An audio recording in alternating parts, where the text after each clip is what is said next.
ఘనమైన నామునకు మహిమ కలుగును గాక.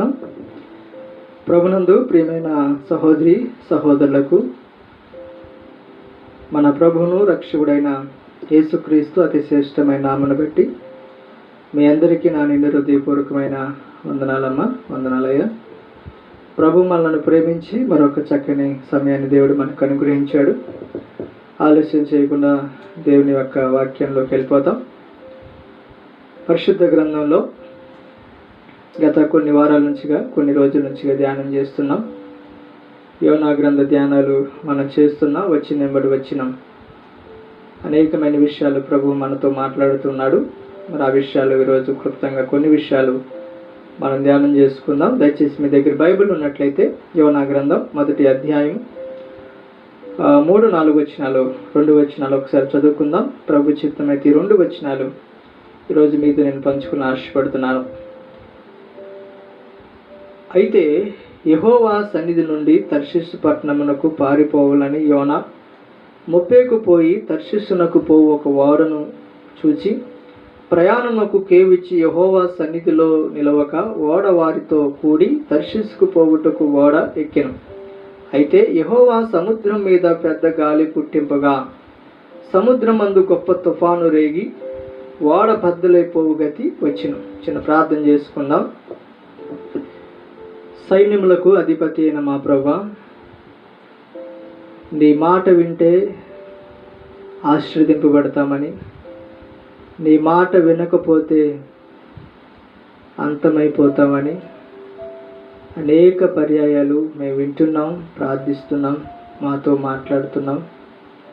కనుక చదవబడిన ఈ ఒక్క వాక్య భాగంలో స్పష్టంగా మేము నేర్చుకొని ఆత్మీయంగా బలపడటానికి సహాయం చేయమని, వింటున్న మా అందరి జీవితంలో గొప్ప కార్యములు చేయమని, మా వంకర మార్గాలు సరిచేసి నీతి యథార్థమైన భక్తి జీవితం నడిపించమని యేసు నామములో ప్రార్థిస్తున్నాను తండ్రి, ఆమేన్.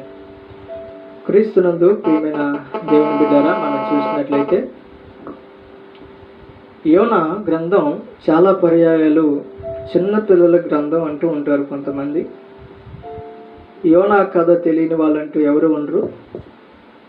చిన్నపిల్లలు మొదలుకొని పెద్దవాళ్ళ వరకు కూడా ఫలానా యోనా నినివే పట్టణానికి వెళ్లకుండా తర్షీషు అనే ప్రాంతానికి వెళ్ళి చేప కడుపులో మునిగిపోయాడు. చేప కడుపులో ప్రార్థన చేయటం ప్రారంభించాడు. దేవుడు కరుణించాడని, నినివే పట్టణం రక్షించబడిందనే వాస్తవాలు మనం తెలుసుకున్నాం, వింటున్నాం, అంతే. అదొక స్టోరీ. కానీ లోతుగా మనం అధ్యయనం చేస్తే తెలుసుకోవాలని ఒక తపన, ఆలోచన, స్వభావం అనుకుంటే అనేకమైన విషయాలు మనం తెలుసుకోగలం. దేవుని వాక్యం జుంటి తేనె దారుల కంటే మధురమైనది. కొందలైనా తరిగిపోతాయేమో కానీ దేవుని వాక్యం తరిగిపోదండి. అంత మధురమైన దేవుని వాక్యం. ప్రియులరా, ఈ యోనా గ్రంథంలో 3-4 వచనాలు మీతో నేను ఈరోజు పంచుకోబోతున్నాను. గతంలో యోనా గ్రంథం యొక్క ఉపోగ్రంథం గురించి మీతో నేను పంచుకున్నాను. అలాగే యోనా పేరుకు అర్థం పామురము, గువ్వ అని అర్థం. బైబిల్లో కొంతమంది అబ్రహాము, ఇస్సాకు, యాకోబు వీళ్ళందరూ చరిత్రల గురించి కూడా మీతో నేను పంచుకుంటూ వచ్చాను.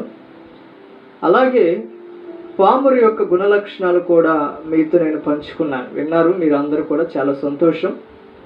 ఈరోజు కూడా ఒక శ్రేష్టమైన అంశంతో మీ ముందుకు వచ్చాను. అవిధేయత అనే నిన్న మీతో నేను పంచుకున్నాను. ఈరోజు కూడా కొన్ని విషయాలు దేవుని మాటను ధిక్కరించి వెళ్ళిన యోనా. చూడండి, ఈ వచనంలో యోనా తన సొంత నిర్ణయాన్ని మనకు కనిపిస్తుంటుంది. ఈరోజు సొంత నిర్ణయాలకు నువ్వు త్రావిస్తున్నావేమో ఒకసారి ఆలోచిస్తారా? చూస్తే ఇక్కడ దేవుడు ఎల్లమన్న ప్రాంతమేమో తూర్పు వైపుగా, అతడు తూర్పు వైపుగా వెళ్ళాలి. యోనా పడమర వైపు వెళుతున్నాడు. దేవుడు వెళ్ళమంటుంది, జాగ్రత్తగా ఆలోచించండి. తూర్పు, పడమరం, ఉత్తరం, దక్షిణం 4 దిక్కులు. ఈ 4 దిక్కుల్లో దేవుడు వెళ్ళమంటుంది ఏంటంటే తూర్పు దిక్కునున్న నినివే పట్టణానికి వెళ్ళమంటున్నాడు. పడమర దిక్కునున్న తర్షీషుకు వెళ్ళటానికి వెళ్తున్నాడండి యోనా.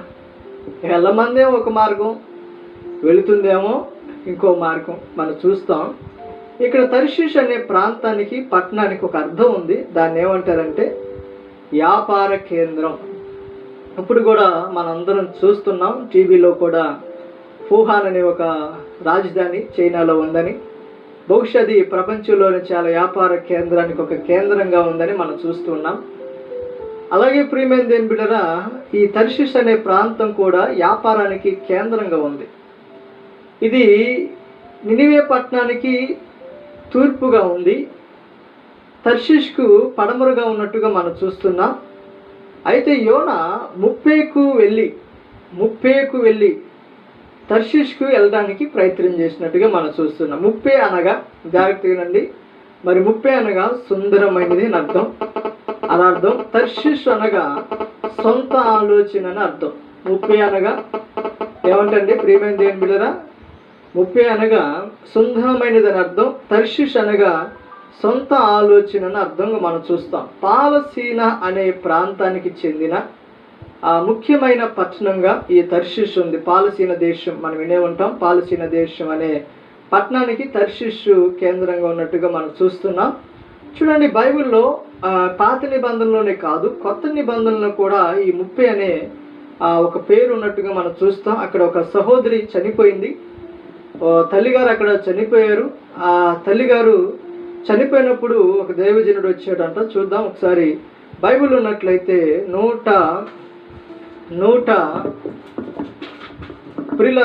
112వ పేజీ అపోస్తుల కార్యములు 112వ పేజీ చదువుకుందాం ఒకసారి. అపోస్తుల కార్యములు 9వ అధ్యాయము 39వ వచనాన్ని ఒకసారి చదువుకుందాం.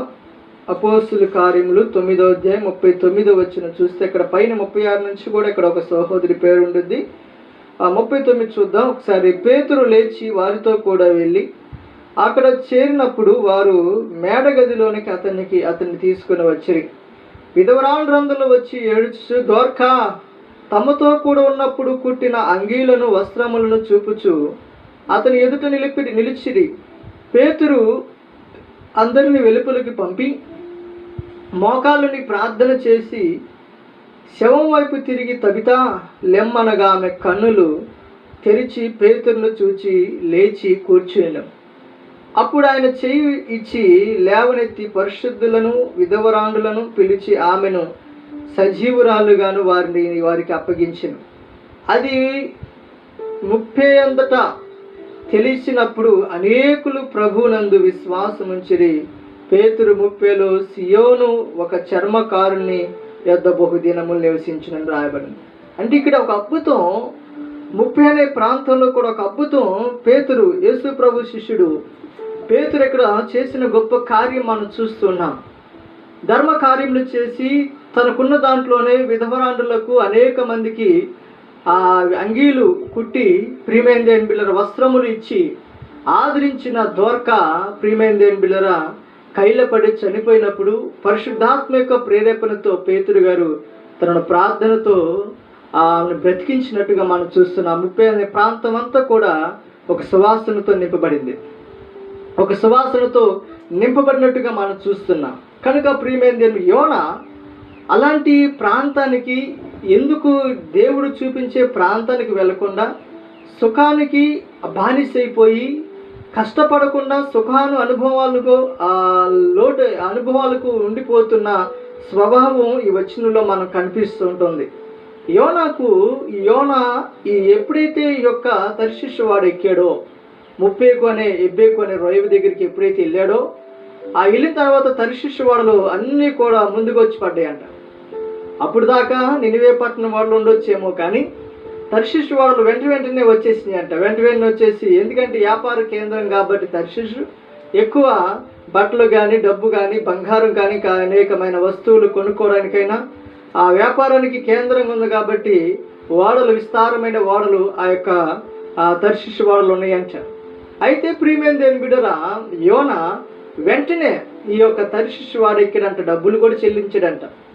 చూడండి ప్రియమైన దేవుని బిడ్డరా, వాడు ఎప్పుడైతే ఎక్కాడో యోనా ఎక్కిన కానించి తన జీవితంలో ఏమి లేదంట, ప్రార్థనా జీవితం లేదు, ప్రార్థన అనుభవం లేదంట. ఒక బిలీ గ్రహం గారు మనకందరికి దైవజనులు, బిలీ గ్రహం గారు దైవజనులు ఒక ఆయన మీడియా వాళ్ళు అడిగారంట, అయ్యా ఇంత గొప్ప సేవ చేస్తున్నావు, ఇంత గొప్ప పరిచయం చేస్తున్నావు, దీనికి రహస్యం ఏంటంటే రాసుకొని చెప్తా 3 ఉన్నాయి అన్నాడంట.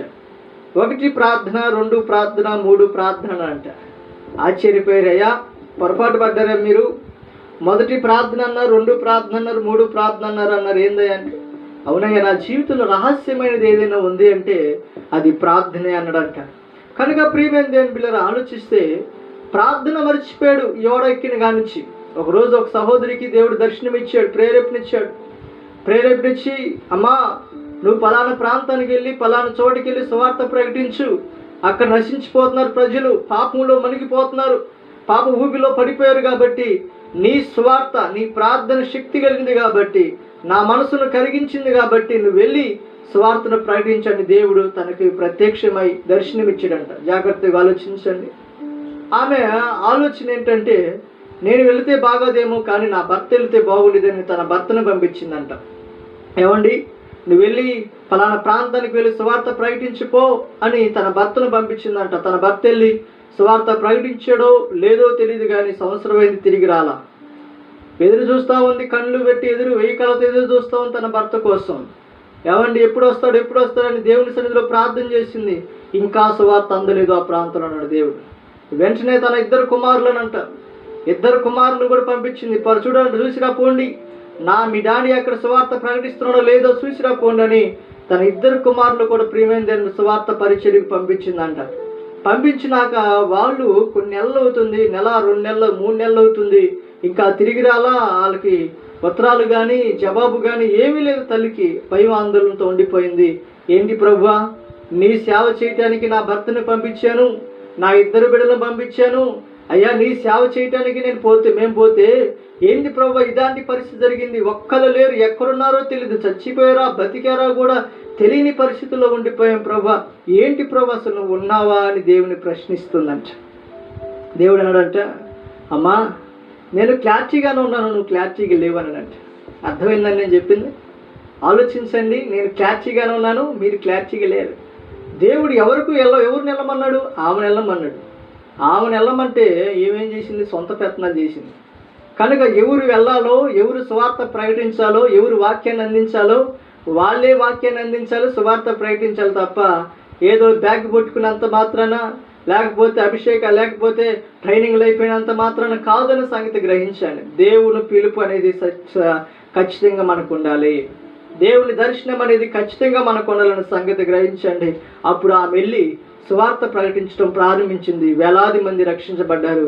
తన భర్త, తన 2 బిడ్డలు కూడా వాళ్ళు కనిపించి మళ్ళీ వాళ్ళందరూ కూడా కలిసి సువార్త ప్రకటిస్తున్నారు. అలాగే ప్రియమైన దేవుని బిడ్డలారా, దేవుడు ఆజ్ఞను మితిమీరి ప్రియమైన దేవుని బిడ్డలారా, మరి యోన ఎల్లమన్న చోటుకు వెళ్లకుండా లోకానుసారమైన వ్యాపార కేంద్రమైన సుఖభోగాలకి అలవాటు పడిపోయి తండ్రి ప్రియమైన దేవుని బిడ్డలారా ఈ యోన వెళ్ళటానికి ప్రారంభించినట్టుగా మనం చూస్తున్నాం. ఈనాడు సేవకులు, సేవా పరిచర్లు కూడా సొంత నిర్ణయాలు, సొంత ఆలోచనలు బట్టి సేవ చేస్తున్నారు. డబ్బుల కోసం సేవ, డబ్బులను బట్టి ప్రార్థన, డబ్బులను బట్టి గృహదర్శనాలు, ఇవన్నీ కూడా చేసే సేవకులు అందరూ ఉన్నారు అనే సంగతి గ్రహించండి. ఎక్కడ పడితే అక్కడ పరుగులు తీయబాకండి. యేసు ప్రభువు అంటాడు కదా, నేను గొర్రెలకు మంచి కాపరిని, గొర్రెలు నా స్వరం వింటాయి అన్నాడు.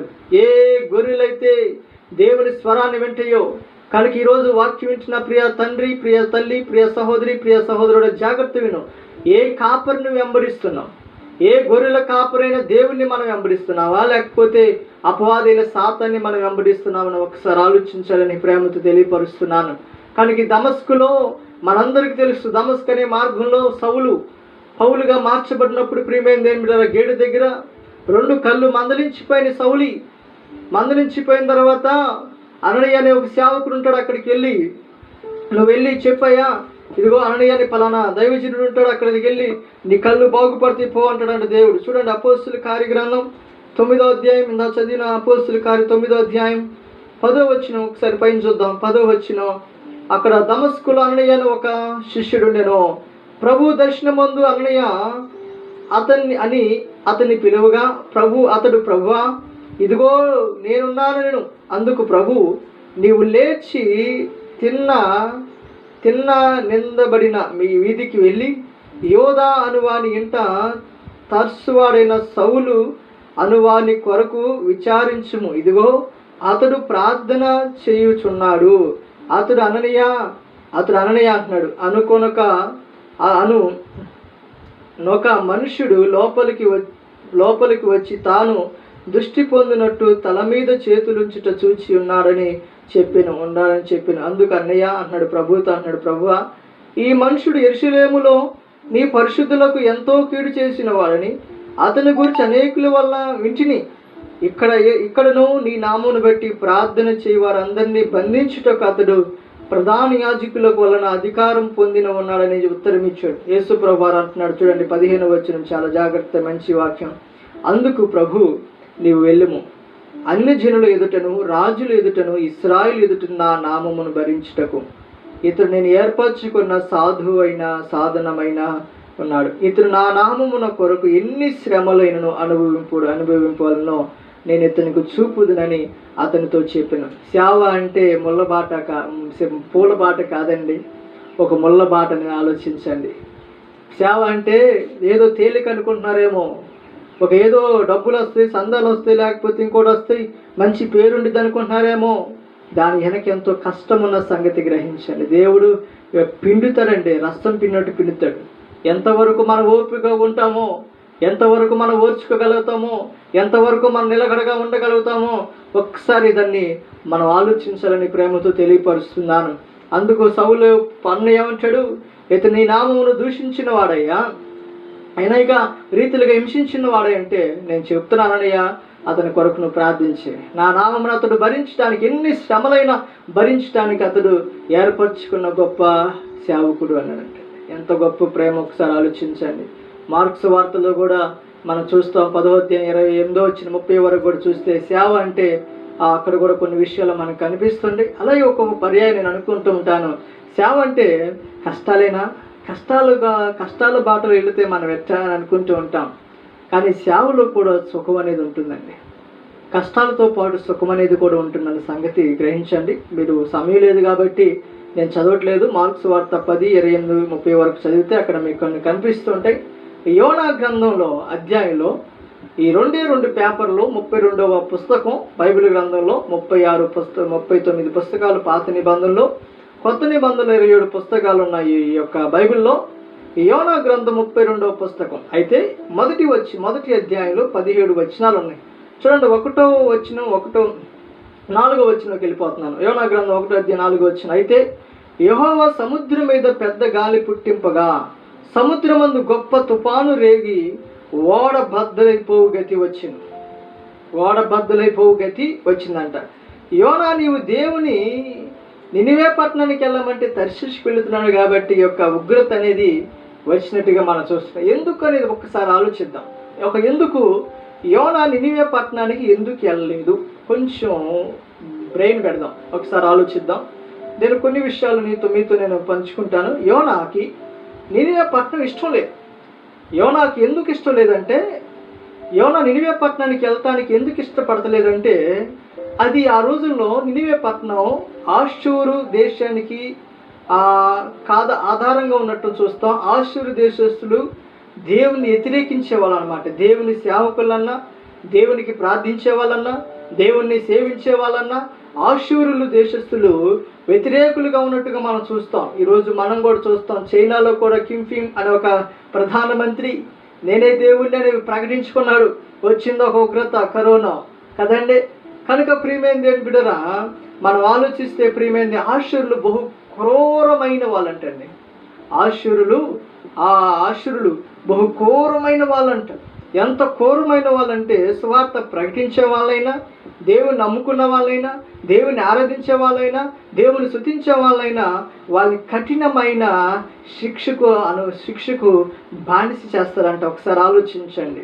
కనుక ప్రియమైనది ఏం బిడ్డరా, బట్టలన్నీ ఓడదీసేసి ఒక ఇసుకరే ఎడారిలో ఎండ వేళలో, మరి నిట్ట మధ్యాహ్నం వేళలో ప్రియమైనది ఏం బిడ్డరా, ఆ ఇసుకలో చెప్పులు లేకుండా, బట్టలు లేకుండా ప్రియమైనది ఏం బిడ్డరా, అనేక రీతులుగా ఆ ఎడారిలో వాళ్ళు నడిపిస్తారంట. నడిపిస్తూనే కాదు, ఆ గొయ్యి తీసేసి ఈ పీక అంతా, మెడ అంతా అవపడి, తలకాయ అంత వరకు అవపడేంత వరకు ఉంచేసి మన యొక్క దేహం అంతా కూడా ఏం చేస్తారంటే, ఈ చేతులు కాళ్ళు మొత్తం కూడా ఇంతవరకు ఆ మట్టిలో బూడి చేస్తారు. మనకు కనిపించేది ఏంటంటే తల వరకే కనిపించింది. ఆ తల వరకే కనిపించింది. ఆ తర్వాత ఒక పెద్ద కర్ర తీసుకుని ఆ తల మీద పటామని కొడతారంటండి. దేవుని ఆరాధించిన వాళ్ళని, దేవుని సేవించిన వాళ్ళని. ఆ కొడుతున్నప్పుడు, ఆ హింసిస్తున్నప్పుడు, బాధిస్తున్నప్పుడు మైండ్ పోయి మతిసిమ్మతో వచ్చేసి పిచ్చి పట్టి అరుస్తూ కేకలేస్తూ ఉంటారు.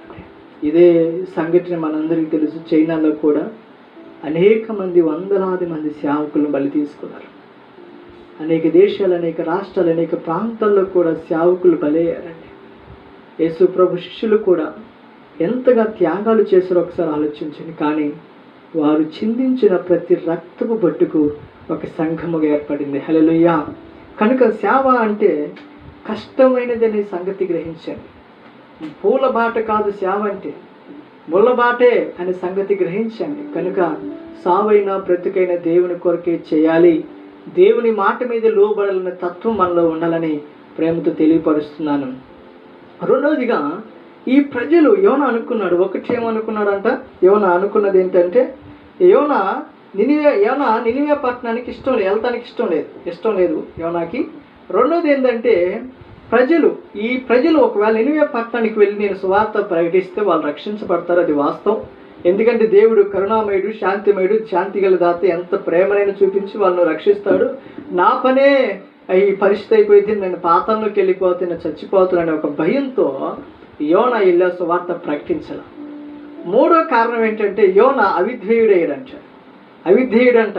అంటే తనలో ఒక ఆశ మనసులో ఒకటి ఉంచుకొని బయటికి చెప్పలేని తత్వంలో ఉండిపోయాడంట. నాలుగోది చూస్తే, నేను ఎందుకు వెళ్ళాలి అని ఒక స్వభావంలోకి వెళ్ళిపోయాడు. ఎందుకంటే పాత నిబంధనలో చాలామంది ప్రవర్తన దగ్గరికి కొంతమంది వచ్చి ప్రార్థన చేయించుకునేవాళ్ళు. ఉదాహరణకి షేనా అనే పరక్రమశాలి, గుండె బలం కలిగిన వాడు, కత్తి బలం కలిగిన వాడు, ఖండవీరుడు నైమాను మీ అందరికీ తెలుసు కదండి, పరాక్రమశాలి కదండి. నైమాను ప్రియమైన దేని బిడ్డరా షోమ్రోన్లో ఉన్న ఎలీషా ప్రవర్త దగ్గరికి వచ్చి ప్రార్థన చేయించుకున్నాడు. ఎలీషా ప్రవర్త దగ్గరికి వచ్చి ప్రార్థన చేయించుకుని 7 సార్లు యోర్దాను నదిలో మునగా స్వస్థపడ్డాడు. అలాగే అనుకున్నాడు. కానీ యోనా నా దగ్గరికి పంపించాలి, కానీ ఎవరైనా బాగోకపోతే వాళ్ళు నా దగ్గరికి రావాలి, కానీ ఇదేంటయ్యా నేను వాళ్ళ దగ్గరికి పోవటం. పాత నిబంధనలో ఆ రీతిగా ఉంది. కొత్త నిబంధనకు వచ్చేసరికి కొంచెం మారినట్టుగా మనం చూస్తాం. చూడండి, యేసు ప్రభు వారు కొత్త నిబంధనలు అంటాడు. అపోస్తుల కార్యం 1:18 ఏమంటాడంటే, ఆయనను పరిశుద్ధాత్మ మీ మీదికి వచ్చినప్పుడు మీరు శక్తి నొందుదురు గనుక మీరు యెరూషలేములోను యూదయ సమరయ దేశమంతటను భూదిగంతముల వరకు నాకు సాక్షులై ఉందని వారితో చెప్పాను. ఒక ప్రాంతానికి కాదు సువార్త అందించాల్సింది. ఈరోజు చాలా మంది ఆవపడిందల్లా మాదే అంటున్నారు. ఇదే దేవుడు ప్రేరేపించాడు అంటున్నారు కొంతమంది. ఇంటిపైన చర్చి పెట్టమన్నారు కొంతమంది. ఇంటి దగ్గరే చర్చిలు పెట్టుకున్నారు కొంతమంది. అది నిజమైన దర్శనము కాదు అన్న సంగతి గ్రహించాను. యేసు ప్రభు అంటున్నాడు, నీ సొంత దేశాన్ని, నీ సొంత ప్రదేశాన్ని విడిచిపెట్టి సువార్త ప్రకటించు. సర్వలోకానికి వెళ్ళి సర్వ సృష్టికి సువార్తను ప్రకటించు. సర్వలోక ప్రజలందరికీ కూడా నా నామమును ప్రకటించు అని దేవుడు అంటున్నాడు. అదే అంటున్నాడు కదా, పరిశుద్ధాత్మ మీ మీదకి వచ్చినప్పుడు, దేవుని ఆత్మ మీ మీదకి వచ్చినప్పుడు మీరు శక్తిని పొందుతారు. మనం శక్తిని పొందుకుంటాం, దేవుని ఆత్మను పొందుకుంటాం. కనుక యెరూషలేములోను, అంతకుముందు అందరూ కూడా యెరూషలేములకు వచ్చి ప్రార్థన చేసుకున్నారు. ఇప్పుడు అలా కాదు. యెరూషలేములోను యూదయ సమరయ దేశం అంతట్లా. మరొక మాట ఏంటంటే, భూదిగంతములంతటా సువార్త ప్రకటించబడుతుంది. హల్లెలూయా.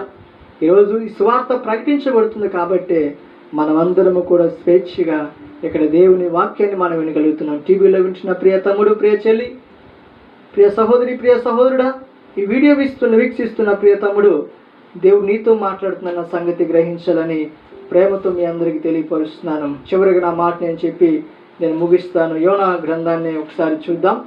4వ వచనంలో, అయితే యెహోవా సముద్రం